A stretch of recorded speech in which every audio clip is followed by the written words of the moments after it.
Hi, Triangle Room. I have another new book. It's called The Three Little Bears that I'll be reading today. It starts off like this. Once upon a time, there were three little bears who lived together in a house of their own in the woods. One of them was a little wee bear, one was a middle-sized bear, and the other was a great big bear. And they each had a bowl for their porridge. The little wee bear had a little wee bowl, the middle-sized bear had a middle-sized bowl, and the great big bear had a great big bowl. They each had a chair to sit in. The little wee bear had a little wee chair. The middle-sized bear had a middle-sized chair.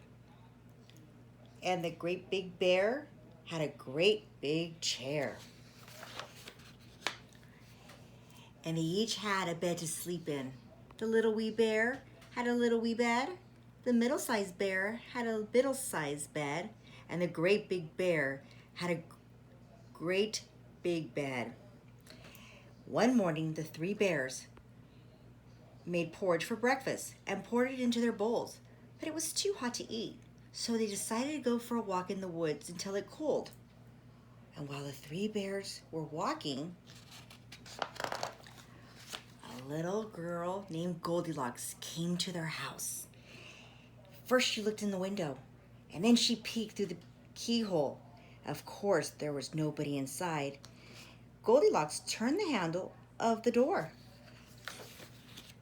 The door was not locked because the three bears were trusting bears. They did not know any harm and never thought anyone would harm them. So Goldilocks opened the door and went right in. There was a porridge on the table, and it smelled very, very good. Goldilocks didn't stop to think whose porridge it was. She went straight to it. First, she tasted the porridge of the great big bear, but it was too hot. And then she tasted the porridge of the middle-sized bear, but it was too cold. Then she tasted the porridge of the little wee bear.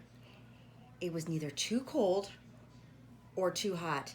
It was just right, and Goldilocks liked it so much she ate it all up. Then Goldilocks went to the parlor to see what else she could find. There were three chairs, and then first she sat down in the chair of the great big bear, but it was too hard. Then she sat down in the chair of the middle-sized bear, but it was too soft. Then she sat down in the chair of the little wee bear, and it was neither too hard nor too soft, but it was just right. Goldilocks liked it so much that she rocked and rocked until the bottom of the chair fell out. Down she went plump onto the floor. Goldilocks went into the bedroom where the three bears slept. First, she lay down upon the bed of the great big bear, but it was too high at the head of her head. Then she lay down upon the bed of the middle-sized bear, but it was too high at the foot of her bed. Then she lay down upon the bed of the little wee bear, and it was neither too high at the head nor too high at the foot, but it was just right. Goldilocks liked it so much that she covered herself up and fell fast asleep. By the time the three bears thought their porridge would be cool enough, they came back home for breakfast. Goldilocks had left the spoon of the great big bear in his porridge bowl. He noticed it first thing. "Somebody has been tasting my porridge," said the great big bear.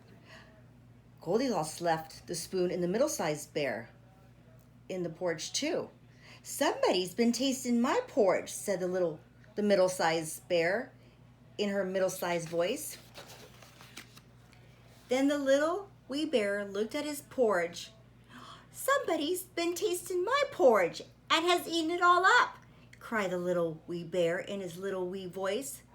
Then the three bears went into the parlor, and Goldilocks had left the cushion crooked in the chair of the great big bear, and he noticed it first thing. "Somebody's been sitting on my chair," said the great big bear in his great big voice. Goldilocks had squashed down the cushion in the chair of the middle-sized bear.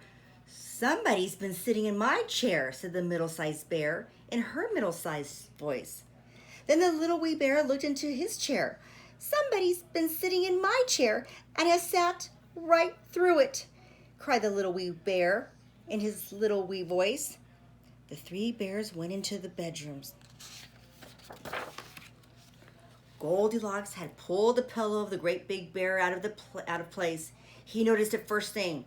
"Somebody has been lying in my bed," said the great big bear in his great big voice.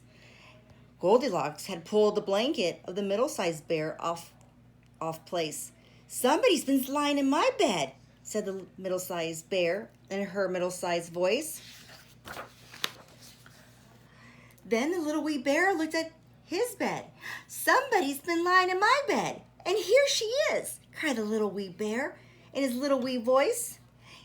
This woke Goldilocks up at once. There were three bears all staring at her. Goldilocks was so frightened that she tumbled out of bed and ran into the open window. Out she jumped. And then she ran away as fast as she could, never looking behind her. No one knows what happened to Goldilocks after that. As far as the three bears, they never saw her again. And that's the end of the Three Little Bears. I hope you enjoyed it.